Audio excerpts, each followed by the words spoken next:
ไปที่จังหวัดหนองบัวลำพูนี่ก็เจอกับปัญหานี้เช่นเดียวกันนะครับพายุฤดูร้อนนะครับได้พัดถล่มโรงเรียนร้านค้าตลาดชุมชนในอำเภอศรีบุญเรืองนะครับจังหวัดหนองบัวลำพูแล้วก็บ้านเรือนชาวบ้านได้รับความเสียหายเยอะทีเดียวนะครับค่ะเมื่อเย็นวันที่ 20 เมษายนที่ผ่านมาที่จังหวัดหนองบัวลำพูได้เกิดพายุฝนขึ้นมานะคะเป็น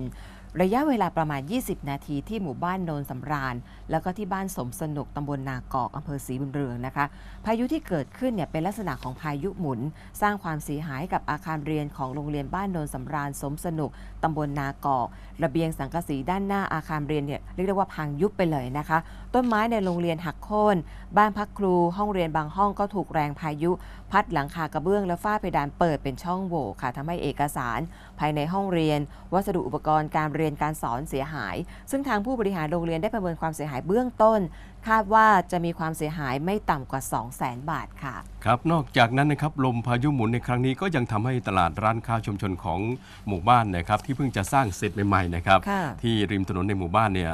ก็หลังคาสังกะสีเปิดนะครับออกเป็นแนวยาวเกือบทั้งหมดเลยนะครับซึ่งสังกะสีก็ได้ปลิวว่อนไปตกอยู่กลางทุ่งนาห่างไปประมาณ100 เมตรและจากการสำรวจเบื้องต้นเนี่ยผู้ใหญ่บ้านโนนสำราญก็บอกว่ามีบ้านเรือนของชาวบ้านได้รับความเสียหาย16หลังคาเรือนด้วยกันนะครับก็รุนแรงมากทีเดียวนะครับที่หนองบัวลำพูเป็นพายุหมุนเลยนะคะพายุหมุนด้วยน่ากลัวนะครับค่ะ